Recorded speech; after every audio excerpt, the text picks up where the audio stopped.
makna Bakarajo di Minangkabau. Bakarajo secara filsafat merupakan realisasi dari manusia sepenuhnya dalam hidupku.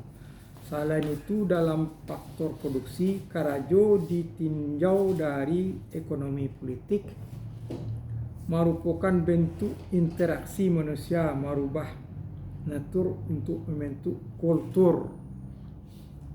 Sementara secara sosiologisnya, Karajo adalah relasi sosial pertama, di mana Bakarajo berarti Bakarajo samo. Di sikolah Karajo merupakan eksistensi manusia yang paling pokok dalam merealisasikan sejarah hidupnya.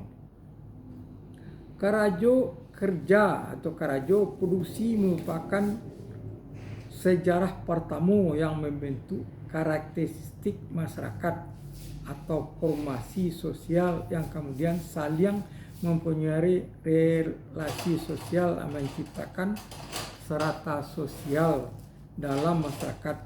Ada dua tipologi Karajo produksi. Yang pertama adalah Karajo yang kooperatif, di mana antara subjek tidak ada yang saling berposisi subordinasi. Sementara kerja Karajo kedua adalah Karajo yang menciptakan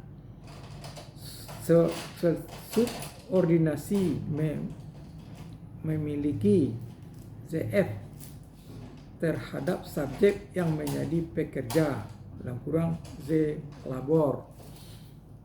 Dalam sejarah perkembangan masyarakat Indonesia merupakan suatu perkembangan kompleks ditinjau dari ekonomi politik, corak produksi dan formasi sosial yang membantu masyarakat, di mana kultur produksi agraris yang masih feodal dicangkok oleh para kolonial Belanda.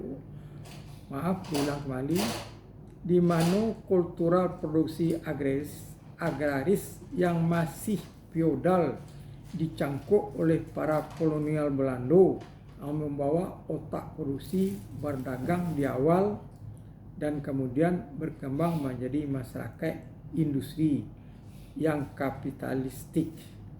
Di sikolah terjadi pergeseran pola produksi dan relasi Karajo dalam masyarakat Indonesia.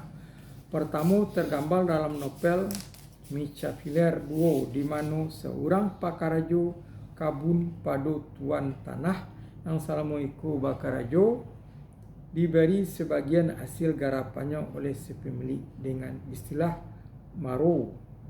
Ketika Belanda datang, si Pakarajo kebingungan, hasilnya diambil kasadonya. Dia mendapat bayaran atas keringat dan kerjanya dengan upah atau uang atau pitih bahasa awaknya.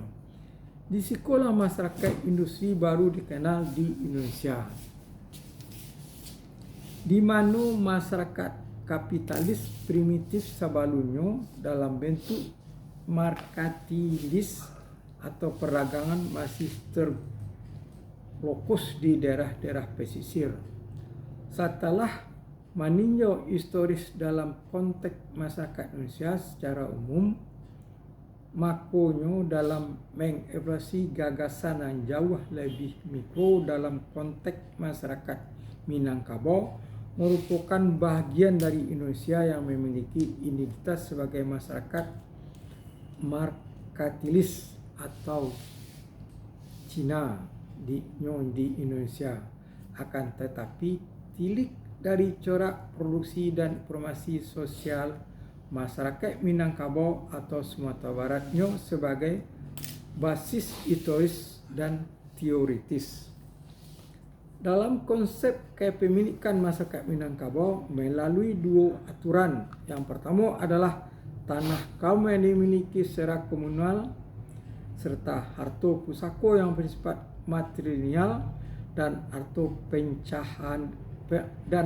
pencaharian yang diturunkan oleh ayah kepada anaknya, dalam kepemilikan masyarakat Minangkabau sangat ketat di mana tanah atau harta pusaka indak boleh diperjualbalikan, apalagi tanah kaum atau kepemilikan adat merupakan suatu hal yang dikelola secara bersama-sama.